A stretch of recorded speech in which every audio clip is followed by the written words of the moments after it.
Lolo, bakit Jerry ka ng tawag dyan? May pangalan ba yung Jerry? Baka kay Jerry ng Tom and Jerry galing. Ay naku, kung saan-saan napupunta ang isip ninyo. Curious po ako, Lolo. Hindi cartoon yan. May kasaysayan yan. At may kinalaman sa gera. Bakit tinawag na Jerrycan?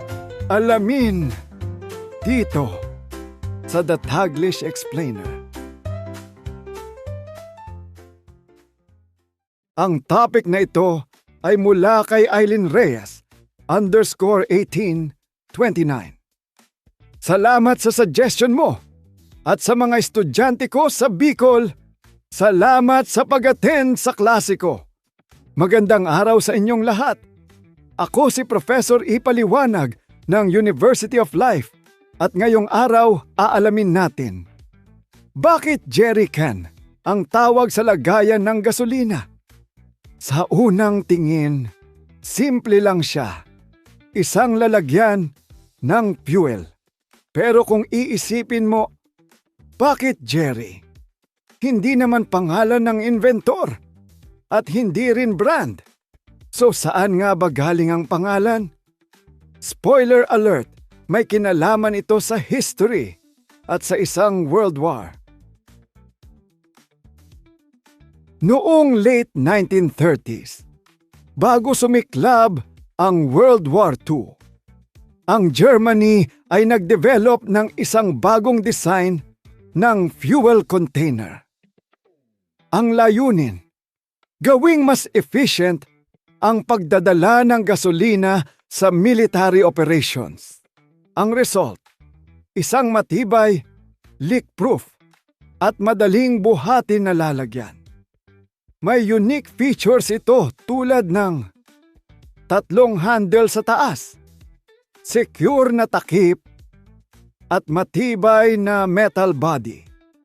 Ang nakakabilib pa, ang design na ito ay hindi lang basta ginawa.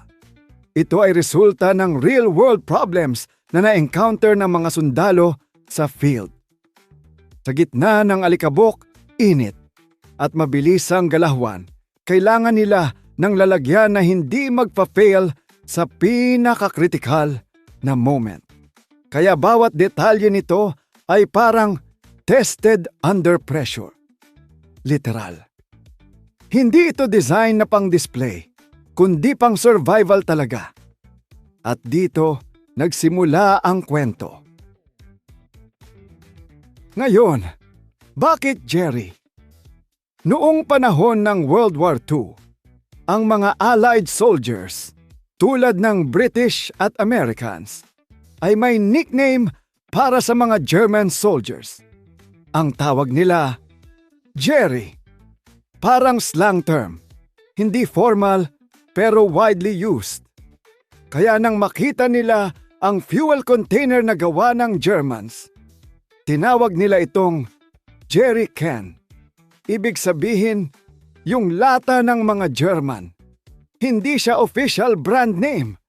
Nickname lang na nag-stick.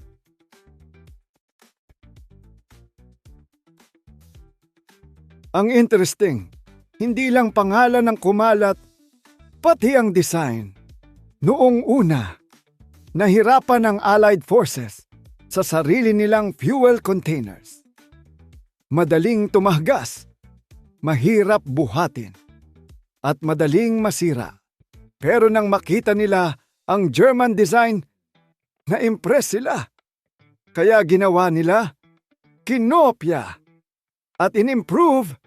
Yes, classic move. Dahil sa efficiency nito, naging standard ang design worldwide. Hanggang ngayon, kung makakita ka ng fuel container, malaki ang chance na inspired siya sa original jerrycan. Hindi lang siya basta lata, may engineering sa likod nito. Halimbawa, yung 3 handle para madaling buhatin ng isa, 2, o ipasa sa iba. Yung shape para madaling i-stack at hindi gumalaw. Yung cap para hindi tumahgas kahit gumagalaw. At may isa pang clever feature.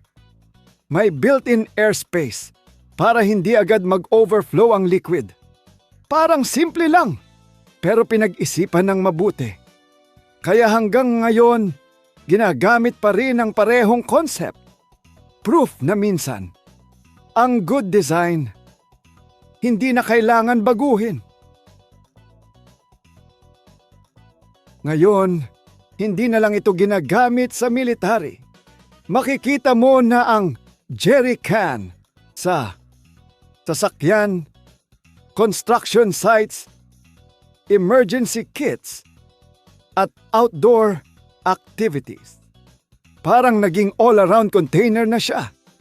At kahit nag-evolve na ang materials, may plastic versions na nananatili ang pangalan. Jerry can. Kahit hindi na German, kahit hindi na war-related, ganun kalakas ang epekto ng history sa language. Isipin mo to, isang nickname lang noong gera, naging global term, parang barkada nickname na hindi na nawala. At ang mas nakakatawa, maraming gumagamit ng jerry can na hindi alam kung sino si Jerry. Akala nila brand o kung sinong inventor. Pero sa totoo lang, parang inside joke ng history na naging official term. Language is funny like that. Sa kabuuan, tinawag na jerry can ang lagayan ng gasolina dahil ito ay unang ginamit at dinisenyo ng mga German noong panahon ng World War II at tinawag ng mga Allied soldiers na Jerry ang mga German, kaya ang kanilang fuel container ay naging jerry can. Sa paglipas ng panahon, hindi lang ang pangalan ang nanatili kundi pati ang disenyo nito na napatunayang epektibo at praktikal sa iba't ibang gamit. Ako si Professor Ipaliwanag ng University of Life at tandaan ninyo, minsan ang mga pangalang akala natin simple lang ay may pinagmulan palang kwento na puno ng kasaysayan. Subscribe na para sa Daily Dose of All Things Pinoy videos. Ako si Prof. Ipaliwanag and this is the Taglish Explainer Channel.